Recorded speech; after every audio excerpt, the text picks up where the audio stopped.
Baik, kita mulai saja ya. Mohon maaf sebelumnya, apakah suara saya bisa didengarkan?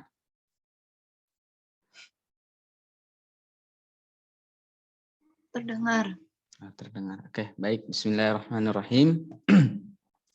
Assalamualaikum warahmatullahi wabarakatuh. Alhamdulillahirabbil alamin, hamdan syakirin, hamdan na'imin. Amma ba'du. Yang terhormat Ibu selaku dosen pengampu matkul kewirausahaan, dan yang terhormat juga kepada teman-teman sekalian sejawat seperjuangan yang mana kita memulai bersama dan semoga nanti berakhir dengan bersama-sama pula. Baik, bismillahirrahmanirrahim. Pada kesempatan kali ini saya ingin sedikit sharing atau lebih tepatnya sedikit menyampaikan yang mungkin teman-teman sekalian juga sudah memahaminya terkait dengan wirausaha jasa. Baik, di sini saya langsung saja ke apa yang terkait dengan ruang lingkup wirausaha jasa. Kenapa? Karena saya rasa apa yang dimaksud dengan wirausaha, pembagiannya, dan lain-lain saya rasa itu sudah dibahas di pertemuan-pertemuan sebelumnya. Oleh karena itu untuk mempersingkat waktu juga, maka langsung saja kepada ruang lingkup wirausaha jasa. Bismillahirrahmanirrahim. Bagian A, pilihan-pilihan untuk penyerahan jasa. Nah, ada beberapa hal yang harus diperhatikan, yaitu yang pertama di sini ada lokasi. Nah, ketika sebuah wirausaha jasa ingin melakukan sebuah usaha, maka tentunya ia harus memperhatikan sebuah lokasi. Sebenarnya bukan cuma wirausaha jasa ya, semuanya dari semua bentuk wirausaha yang memenuhkan ketika ingin berwirausaha maka tentunya dia harus memilih lokasi terlebih dahulu. Bukan cuman yang memiliki toko secara offline, bahkan secara online sekalipun harus memiliki atau memilih lokasi yang baik. Dalam artian bukan tempat tokohnya, tetapi lokasi di manakah ruang lingkup dia berwirausaha tersebut begitu. Nah, bagian A, konsumen mendatangi penyedia jasa, contohnya adalah para jasa retail, lembaga pendidikan, rumah sakit, bioskop, dan lain sebagainya. Pada kelompok ini, lokasi menjadi aspek yang sangat penting karena konsumen harus mendapatkan kemudahan akses dan melihat langsung kondisi perusahaan penyedia jasa yang ingin mengembangkan bisnis dapat mempertimbangkan lebih dari satu tempat atau lokasi. Nah, seperti tadi yang sudah dijelaskan, ketika konsumen merasa tempat tersebut atau lokasi tersebut lokasi yang dapat dijangkau, maka tentunya mereka akan lebih memilih itu. Singkatnya begini, kalau misalkan ada dua perusahaan yang menawarkan sarana yang bisa dikatakan sama-sama lengkap, namun satu lokasinya tidak bisa dijangkau dan satu dijangkau, nah tentunya para konsumen akan memilih lokasi yang dapat dijangkau seperti itu. Dan yang bagian B-nya, penyedia jasa mendatangi konsumen titik pada kelompok I. Oh, mohon maaf, ini harusnya titiknya ini.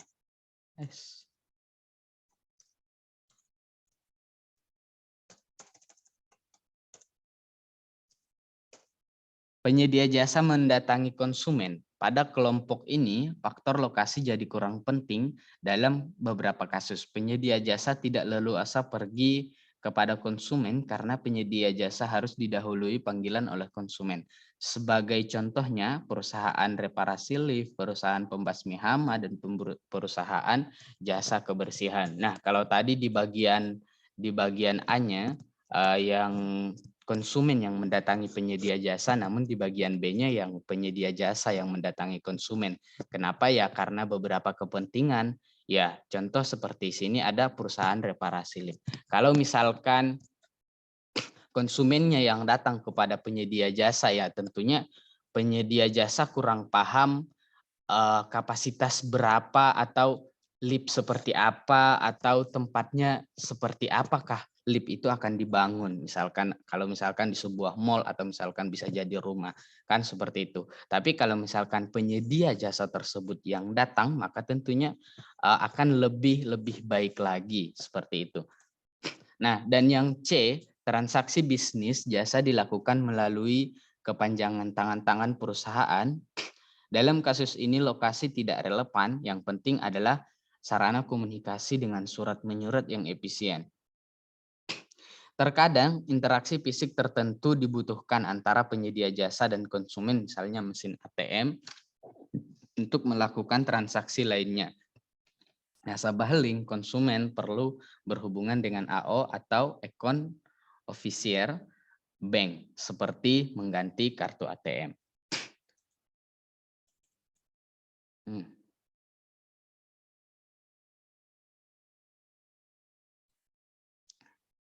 Dan selanjutnya ada beberapa kunci yang perlu dipertimbangkan sebagai berikut. Yang pertama, apakah yang dibutuhkan pasar tersebut?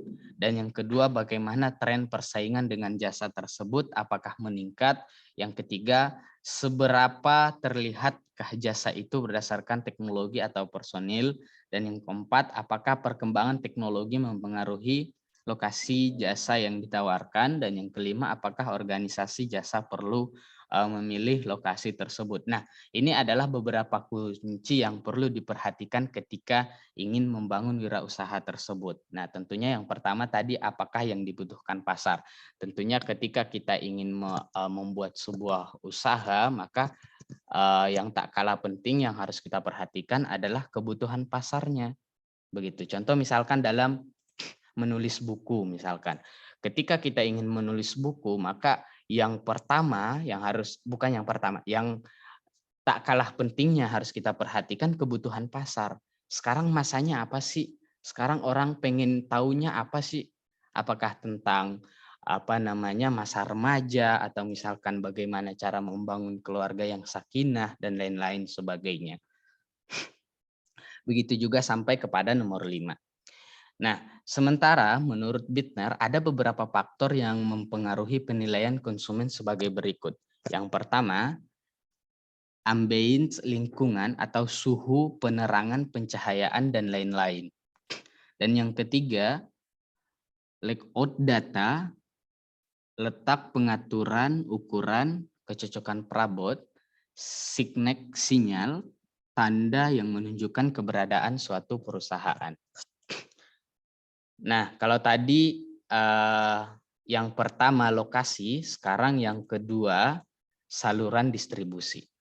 Nah, saluran distribusi mencakup pihak-pihak yang berpartisipasi dalam penyampaian jasa. Ada 3 partisipasi dalam penyampaian jasa, yaitu penyedia jasa, perantara, konsumen. Nah, ini tentunya sudah sangat jelas ya, ketika ada sebuah supaya terdiri sebuah kelompok, maka yang pertama harus ada penyediaan jasanya dulu, kemudian ada perantara, bisa disebut juga dengan orang yang menyebarkan atau bisa juga orang yang menyampaikan atau mengantarkannya, dan yang ketiga tentunya yang tak kalah penting adalah konsumen, begitu.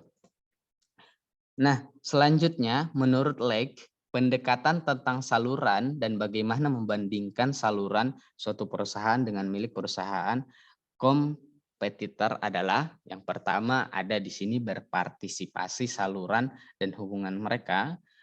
Yang kedua, fungsi yang bervariasi yang dilakukan, partisipasi dalam menggunakan materi dan teknologi, dan yang ketiga ada jasa yang mereka ciptakan. Nah, kalau tadi bagian A, pilihan-pilihan untuk penyerahan lokasi. Nah, sekarang bagian B-nya lebih jauh tentang lingkungan fisik, tentang penyampaian jasa. Nah, tentang penyampaian jasa ini tentunya ada beberapa hal yang berperan dalam hal tersebut. Yang pertama, peran lingkungan fisik.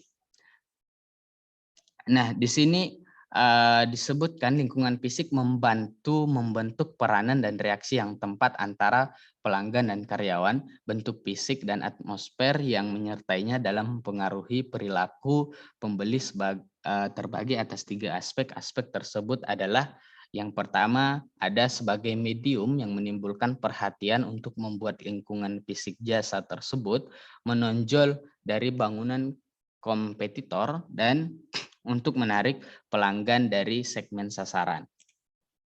Dan yang kedua, sebagai medium yang menciptakan pesan dengan menggunakan syarat-syarat simbolis untuk berkomunikasi dengan pelanggan yang diinginkan tentang sifat dan kualitas khusus pengalaman jasa tersebut. Dan yang ketiga, sebagai medium yang menciptakan efek dengan menggunakan warna, tekstur, suara, bau aroma harusnya ya, dan desain ruang untuk menciptakan atau meningkatkan selera untuk barang jasa atau pengalaman tertentu. Dan yang kedua, kalau tadi yang pertama peran lingkungan fisik, nah yang kedua keputusan tempat dan faktor. Faktor-faktor yang mempengaruhi keputusan tempat dan waktu jasa konsumen adalah sebagai berikut: lokasi dekat dengan tempat pelanggan tinggal atau bekerja. Nah, ini tentunya sudah tidak asing lagi ya.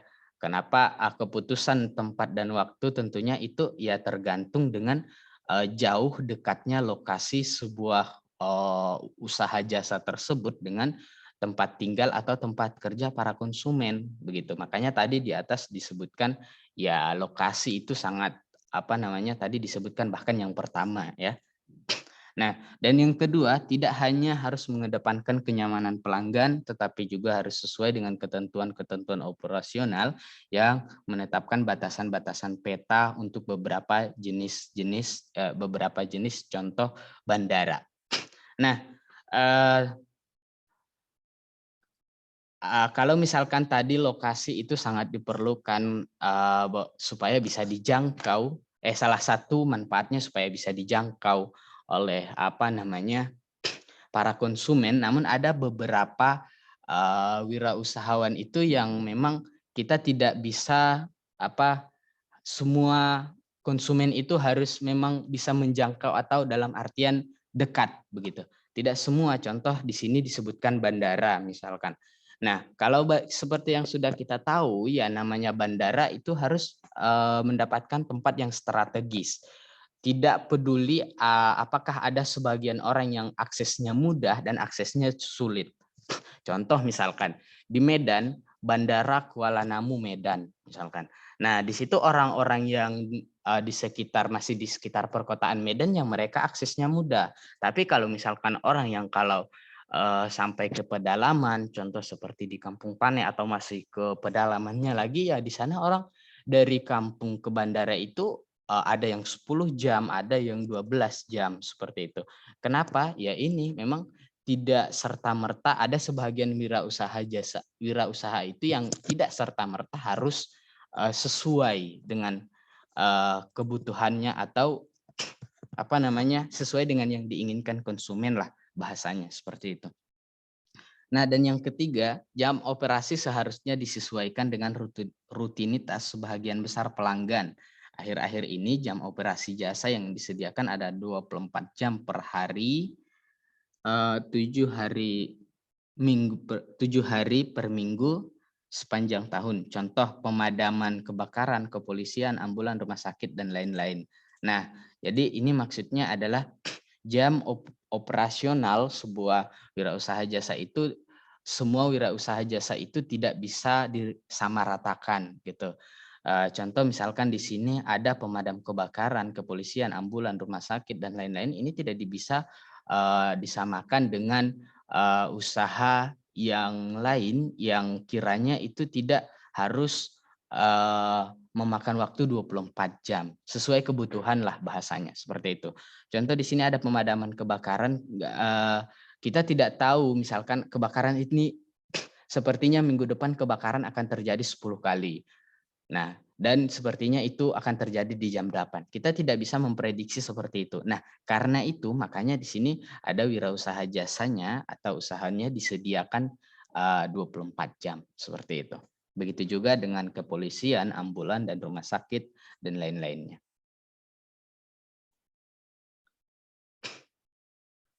Berikut ini diuraikan mengenai faktor-faktor yang mendorong perpanjangan jam operasi. Nah, kenapa? Tadi kan di atas sudah disebutkan ada apa namanya yang 24 jam waktu operasionalnya. Nah, di sini ada faktor-faktor yang mendorong perpanjangan jam operasional tersebut. Yang pertama, tekanan ekonomi dari konsumen.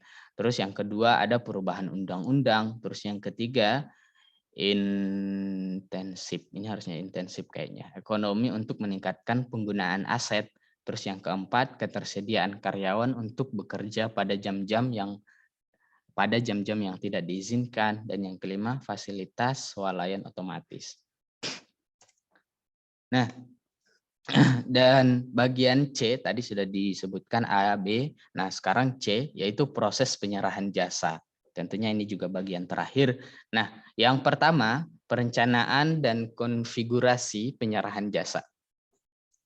Di bagian perencanaan dan konfigurasi penyerahan jasa ini ada terdiri dari 4. Yang pertama, urutan berbagai langkah, lokasi, dan jadwal dalam proses penyerahan jasa tersebut.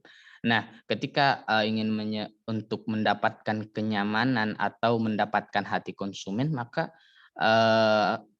harus sesuai lokasi jadwal penyerahan jasa tersebut. Contoh misalkan banyaklah dari usaha-usaha jasa yang tentunya mengutamakan lokasi, terus proses penyerahan jasa tersebut.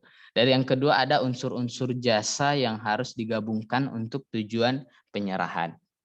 Yang ketiga sifat kontak antara penyedia jasa dan pelanggannya. Tentunya ini suatu hal yang keperluannya sudah tidak dipertanyakan lagi seperti itu. Dan yang keempat, sifat proses jasa tersebut pada masing-masing tahap. Jenis pelayanan yang harus diterapkan untuk masing-masing pelanggan.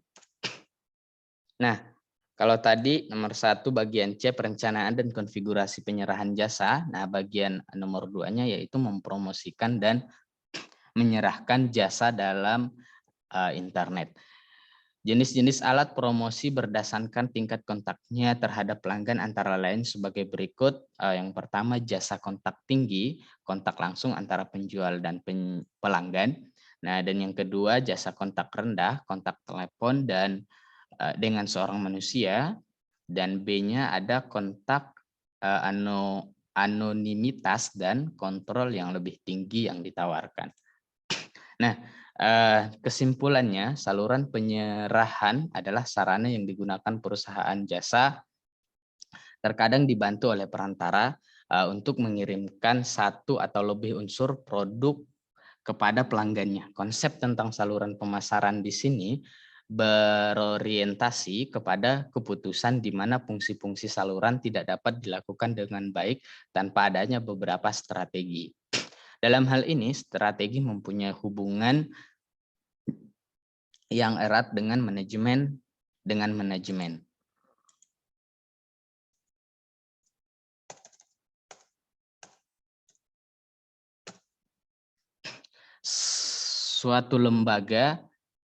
Selama suatu lembaga atau perusahaan itu menawarkan barang atau jasa, masalah distribusi ini tidak dapat dipisahkan. Kegiatan distribusi selalu dilakukan meskipun tidak menggunakan perantara sebagai lembaga titik. Jadi kegiatan distribusi langsung diarahkan oleh produsen untuk mendistribusikan hasil produksinya kepada pembeli. Baik, terima kasih. Sampai di sini yang dapat saya sampaikan. Terima kasih kepada teman-teman semuanya yang sudah menyimak. Apabila ada tambahan atau sanggahan atau pertanyaan, dipersilahkan. Kalau misalkan tidak ada, supaya kita cukupkan atau kita berikan waktunya kepada Ibu. Terima kasih.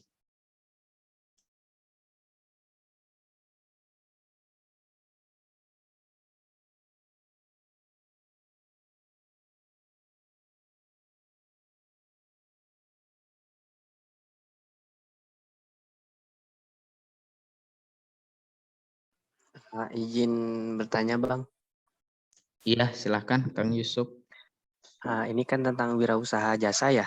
Ya, Kang Yusuf. Nah, kalau masalah apa ya bahasa bagus, kalau bahasa yang saya tahu ini calo, tahu kan Bang calo ya? Belum tahu Kang, apa calo? Apa ya makanya saya bingung. Calo tanah bukan maksudnya? Iya ya yang kayak misalnya calo dari tiket-tiket kayak gitu tuh, yang kayak gitu Bang. Oh, kayak tiket bis gitu.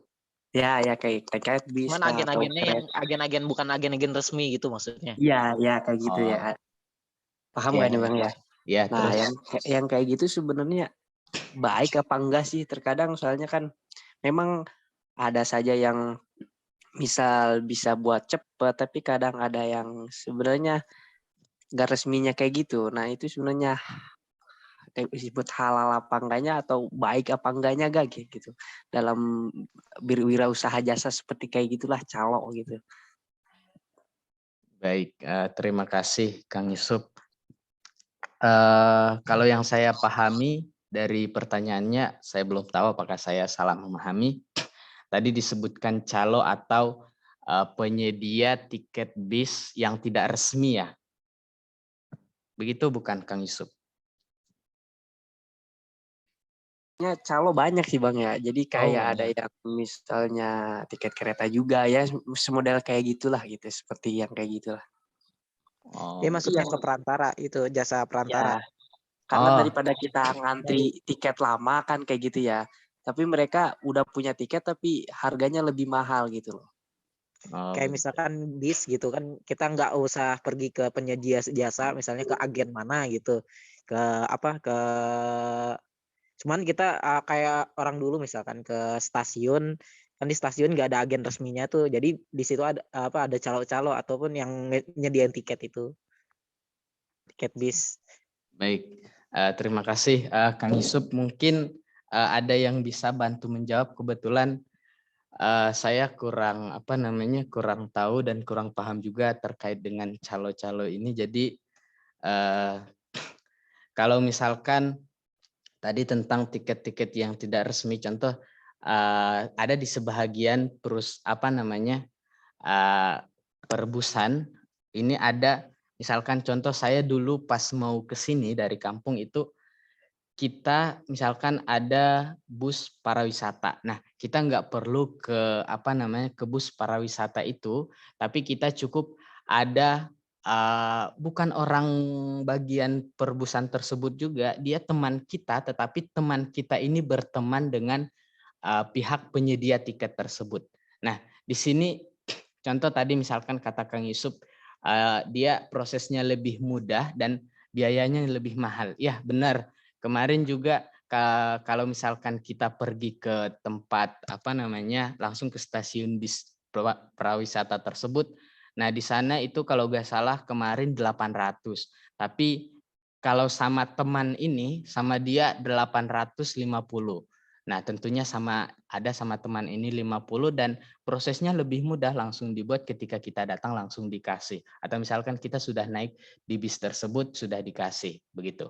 Nah, kalau yang seperti ini, kalau ada misalkan model seperti yang lain saya juga apa namanya kurang paham, tapi kalau model yang saya sebutkan ini menurut saya apa namanya boleh-boleh saja selama memang benar-benar apa namanya kesepakatan antara kedua belah pihak dari teman saya ini dengan pihak stasiun ini memang benar-benar sama-sama setuju begitu untuk mencari pelanggan. Tentunya ketika teman saya ini membantu ya tentunya dia harus mendapatkan juga seperti itu. Itu sih menurut saya Kang Yusuf. Tapi kalau misalkan ada ruang lingkup yang lebih besar atau pembagian yang lain, saya kurang paham juga.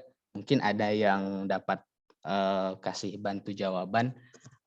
Tentunya itu sangat diharapkan. Begitu Kang Yusuf. Iya sih Kang, saya maksudnya kan saya juga kan kurang mengalami. Cuman sebanyak yang dengernya gitu, saya kalau misalnya ada teman misal kayak Bang Pane gitu, yang berpergian kadang ada yang tertipu ternyata itu bukan karcisnya bis ininya gitu, bis apa? Oh, ternyata Jadi itunya bukan. gitu. Jadi maksudnya tapi mungkin asalkan kita berhati-hati juga ya, takut penipuan karcisnya itu apakah benar sesuai tiket jalur bisnya kan gitu ya. Berarti halal-halal saja gitu ya. Oh ya, tentunya kita harus mencari kepastian dulu. Tapi kalau tadi yang saya sebutkan itu Kang Yusuf, yang dia memang benar-benar teman saya ini, dia cuman perantara untuk mendapatkan tiket tersebut. Namun kalau tiketnya memang benar-benar resmi dari dari stasiun tersebut. Jadi ketika kita naik bis tersebut, ya baru dikasih tiketnya gitu. Contoh dulu saya pernah ke Pekanbaru. Jadi ada sebagian di Pekanbaru bis-bis itu kita cukup menelpon supirnya. Jadi kita minta, Bang, saya dari sini ke sini, tolong disediain tiketnya, saya naik di sini. Misalkan kita naik di tengah jalan, begitu. Itu menurut saya diperbolehkan saja. Tapi ada juga sebagian bis itu, contoh di daerah saya, dia nggak pakai karcis, dia pakai karcis, cuman ada yang naik di tengah jalan dan itu tidak perlu karcis. Contoh misalkan dia bis tapi sistemnya jadi semacam angkot kalau misalkan dia naik di tengah jalan gitu. Tapi kalau misalkan tadi kata Kang Yusuf, yang kita tidak tahu kepastiannya apakah itu memang benar-benar karcis asli atau palsu, yang menurut saya itu kurang baik juga, Kang Yusuf, begitu. Ya, oke, baik-baik. Makasih Ini ya, Kang. alhamdulillah saya dapat di internet tentang hukum calo. Boleh? Ya, silakan Kang Arifin. Ini ada jual beli lewat makelar. Makelar itu kan calo sama sinonimnya calo. Yaitu seorang yang menjadi perantara jual beli yang dilakukan oleh penduduk setempat terhadap barang yang baru datang dari luar daerah. Bisa aja tadi kalau tadi tiket juga bisa. Itu kan kita belinya kan nggak jauh-jauh gitu, nggak jauh langsung ke stasiun kayak tadi, langsung ke stasiun. Cuman itu yang jualnya bukan agen resmi ataupun bukan dari pihak si penyedia jasa. Nah tentunya kan itu nanti ya kayak tadi Pane bilang, harganya pasti lebih mahal. Nah di sini ada dalilnya. Ibnu Abbas radhiyallahu anhu berkata, Rasulullah SAW bersabda, kalian tidak boleh menyongsong pedagang yang baru datang, dan juga seorang penduduk jangan menjualkan barangnya orang yang baru datang dari luar daerah. Perawi bertanya kepada Ibnu Abbas, apa maksud dari seorang penduduk jangan menjualkan barang orang yang baru datang dari luar daerah? Jawabnya, jangan menjadi maklar. Oke, dalam hadis ini dimuat larangan menjadi maklar atau samsaroh dalam bahasa Arab, atau calo dalam bahasa Indonesianya, bahasa lainnya. Imam Malik, Imam Syafi'i, dan Imam Ahmad Ibni Hanbal menyatakan larangan menjadi maklar. Namun Imam Abu Hanifah dan para Ashabul Hanifah menyatakan kebolehannya, boleh, dengan catatan tidak apa-apa penduduk setempat menjualkan dagangannya penduduk yang baru datang asal memberitahukan harganya, alias tidak ada penipuan di sananya, nggak ada penipuan. Nah, keberadaan larangan menjadi maklar jual beli ini menurut pendapat kalangan Syafi'iyah adalah karena adanya alasan yang jadi larangan jadi maklar atau jadi calo. Tujuan dari pelarangan profesi maklar ini adalah sayang dengan penduduk setempat, karena semua barang dari penduduk luar daerah umumnya adalah murah. Ya karena ada calo ini jadi mahal, jadi lebih mahal. Maksud dari pernyataan Syekh Ahmad Yusuf terhadap pendapat kalangan Syafi'iyah ini adalah dengan adanya maklar atau calo jual beli, umumnya barang menjadi gampang naik ataupun menjadi mahal, sehingga justru menambah kebutuhan masyarakat setempat yang seharusnya mendapatkan hak membeli barang yang murah menjadi mahal. Menurut mazhab Imam Syafi'i, hukum akadnya jual beli lewat jasa makelar ini adalah sah hukum akadnya, namun si makelar ataupun si calonnya itu berdosa. Dah kayak gitu hukumnya. Jadi berdosanya itu dari menjual harga yang lebih tinggi ya, mengambil keuntungan yang tidak wajar begini ya, gitu ya. Iya mungkin ya. Oh, ya. Jadi berarti mungkin jikalau misalnya si calo ingin menjual yang benar gitu ya agar sesuai, berarti jangan menaikkan harganya yang terlalu tinggi berarti gitu kan ya. Mungkin bisa diskusi juga itu tentang sama pelanggannya, sama konsumennya. Kayak misalkan ini alhamdulillah saya dapat tiket ini di agen resminya sekian, misalkan 50.000 lah misalkan. 50.000. Nah, untuk jasa perantaranya bisalah gitu berapa, kasih berapa gitu. Mungkin bisa diskusi kayak Ah, gitu ya, juga. ya, ya, kayak gitu ya. Jangan langsung ambil tembak harga tinggi berarti ya, gitu ya. Ya, ya, oke, oke. Makasih ya, Kang Arifin. Baik, terima kasih Kang Arifin dan Kang Yusuf juga atas pertanyaan dan jawabannya. Ada lagi pertanyaan? Kalau misalkan tidak ada, supaya kita cukupkan. Di kolom chat nih ada pertanyaan. Oh, di kolom chat. Oke. Assalamualaikum, izin bertanya, kalau untuk pinjaman online hukumnya seperti apa dalam Islam? Pinjaman online ya. Oke, baik. Ada yang bisa bantu menjawab terkait dengan pinjaman online dalam hukum Islam? Karena apa namanya, ini memang jawabannya harus sesuai dengan seperti tadi yang sudah di apa Saya namanya ini dijawab. sedikit ini kali ya, Bang Pane ya. Silahkan Kang Yusuf. Tambah-tambahan aja gitu ya. Untuk masalah pinjaman online atau maupun atau apapun ya gitu, mau pinjaman secara langsung gitu ya. Sebenarnya karena yang mungkin meminjam itu kan ariah itu kan boleh gitu ya, halal. Cuman yang jadi permasalahan yang banyaknya ini nantinya itu terdapat bunganya itu loh yang sering yang saya lihat dari iklannya juga. Nanti misalnya setiap pembayaran meminjam 10.000 nanti harus mengembalikan 10.000 lebih meskipun hanya 10.000 2 perak gitu mengembalikannya. Nah, di situ jadi haram gitu karena kita meminjam 10.000 harus bayar lebih dari 10.000. Jadi menurut saya pinjaman online itu haram bukan karena meminjamnya, tapi karena emang di situ terjadi akad ribanya gitu loh itu. Karena mungkin dah semuanya paham gitu ya, yang dimaksud riba itu apa gitu. Karena memang terjadi apa ya, satu akad ada dua harga gitu. Kita pinjam 10.000 tapi malah harus membalikan dan lebih dari 10.000. Entah kita akan meniatkan sodako atau apapun, tapi kalau memang itu tujuannya untuk mengembalikan pinjaman kan itu tetap saja. Tapi itu menurut pendapat saya saja gitu ya. Baik, terima kasih Kang Yusuf, sedikit apa namanya menjawab seperti tadi yang sudah disampaikan Kang Yusuf juga, bahwa di dalam Al-Qur'an juga sudah disebutkan wa halallahul bai'a wa harramar riba, bahwa jual beli dan itu dihalalkan dan mengharamkan riba. Dan ada juga disebutkan bahwa sebenarnya pinjaman itu boleh-boleh saja, tetapi ketika ada unsur riba maka disitulah baru tidak diperbolehkan. Saya mengutip sebuah apa namanya sebuah hukum bahwa yang disampaikan oleh Ustadz Abdul Somad dan Ustadz Adi Hidayat, bahwa apa namanya hukum itu tidak melekat pada benda, tetapi hukum itu melekat pada perbuatan. Gitu. Contoh misalkan, mohon maaf, babi misalkan. Babi itu sebenarnya tidak haram. Kapan babi itu haram? Yaitu ketika kita makan atau ketika kita pegang. Tapi kalau misalkan cuma babi, itu sebenarnya tidak haram, begitu. Nah, seperti tadi apa namanya pinjaman online. Kalau misalkan tadi sudah dijelaskan oleh Kang Yusuf juga bahwa kalau misalkan pinjaman online itu sebenarnya boleh-boleh saja selama tidak ada akad yang mengatakan bahwa kamu pinjam 10 terus kamu balikin 12. Itu yang tidak boleh. Tapi kalau misalkan saya misalkan meminjam kepada Kang Yusuf 10.000.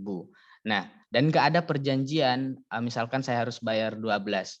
Terus Kang Yusuf juga tidak mengharapkan bahwa saya mengembalikan 12.000. Tetapi ketika sedang mengembalikan, saya merasa saya sudah dibantu, masa saya tidak tahu diri atau masa saya tidak ada ucapan terima kasih, ya udah pas saya balikin saya kasih 12.000. Nah, kalau misalkan seperti ini menurut saya dan yang pernah saya baca juga, ini diperbolehkan saja. Tapi kalau misalkan sudah ada akad yang seperti tadi kata yang Kang Yusuf, bahwa ketika kita meminjam seperti ini wajib mengembalikan segini. Nah, itu yang sebenarnya tidak boleh begitu. Atau mungkin ada versi lain dari penanya atau teman-teman yang lain juga dipersilakan. Silakan Kang Arifin. Izin mau nanya tentang riba dong, ini menarik nih.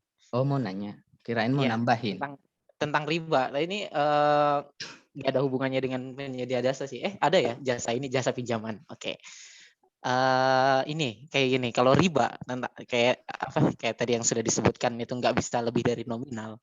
Ini saya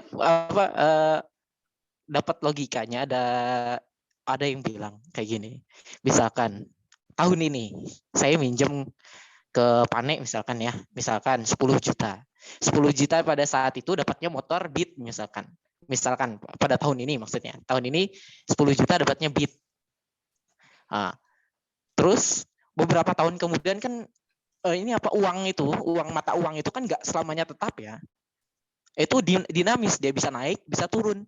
Nah ternyata waktu di tahun 2030 misalkan 10 tahun lagi nih, saya yang tadi saya pinjam itu 10 juta juga, atau gimana, atau di curve dulu ke mata uang yang udah naik di saat itu kan, karena kalau mata uang itu naik kan jadi nilainya dia turun. Misalkan misalkan 10 juta dapat Beat misalkan 10 juta waktu itu dapatnya Beat. Nah 10 tahun kemudian 10 juta dapatnya ya yang kurang dari Beat misalkan. Gitu bisa ya, ngerti kan? Ngerti. Itu gimana? Kan jadinya nggak sepadan gitu kan kalau dilihat dari logisnya. Baik, terima kasih Kang Arifin. Pertanyaan yang cukup menarik sekali ya. Begini, saya pernah menonton video dari Ustadz Abdul Somad. Ya, pertanyaannya hampir-hampir sama dengan pertanyaan yang disampaikan oleh Kang Arifin. Dan Ustadz Abdul Somad menjawabnya seperti ini. Ini sebenarnya masih ada ikhtilaf ya. Tapi kalau misalkan pertanyaan yang bukan pertanyaan, jawaban demi kemaslahatan bersama atau masalah saya lupa lagi nama ininya. Jadi kata masalah. Oh iya Ibu, terima kasih. Nah itu tadi yang disampaikan oleh Ibu. Nah Ustadz Abdul Somad menjawab begini. Kalau dalam jangka waktu seperti itu misalkan kita meminjam 10 juta di tahun ini, kemudian rencananya misalkan tadi 1 tahun atau 2 tahun ke depan dibayar. Nah, kalau kata jawaban dari beliau, Ustadz Abdul Somad, beliau mengatakan yang 10 juta sekarang ini itu dihargakan kepada emas dapat berapa. Contoh misalkan kalau setahun ini 10 juta. Nah, kalau ini kita kita kira-kirakan saja lah. Kalau misalkan 1 gram emas, misalkan 1 juta, berarti 10 juta dapat 10 gram emas di tahun 2020 lah misalkan. Berarti kalau diemaskan yang dia pinjam itu tahun 2020 10 gram emas berarti. Nah, ketika nanti di 2022, 2023 atau selanjutnya, nah yang harus dia kembalikan adalah dihargakan ke emas juga. Begitu kata beliau. Jadi kalau misalkan emas itu kan harganya naik terus ya. Kalau misalkan di tahun 2022 harga emas itu misalkan 1 gram jadi 1.200.000, ya berarti dia harus membayar disesuaikan dengan harga 10 gram emas begitu. Jadi kalau di tahun 2020 10 gram emas itu 10 juta, dan di tahun 2022 10 gram emas itu berarti menjadi 12 juta. Berarti dia membayar 12 juta. Begitu kalau jawaban dari beliau. Namun ini masih ada ikhtilaf di kalangan para ulama. Itu sih jawaban yang dapat saya berikan Kang Arifin. Kalau misalkan ada tambahan juga dipersilakan. Oke, thank you. Baik, ada lagi? Kalau tidak ada lagi, supaya kita cukupkan sampai di sini. Baik, tidak ada lagi. Terima kasih kepada teman-teman semuanya yang sudah berpartisipasi. Terima kasih juga kepada para penanya dan para pembantu jawaban juga. Terima kasih banyak. Semoga kita semuanya sehat selalu. Lillahi taufiq wal hidayah. Assalamualaikum warahmatullahi wabarakatuh. Selanjutnya kami berikan kepada sang ibu.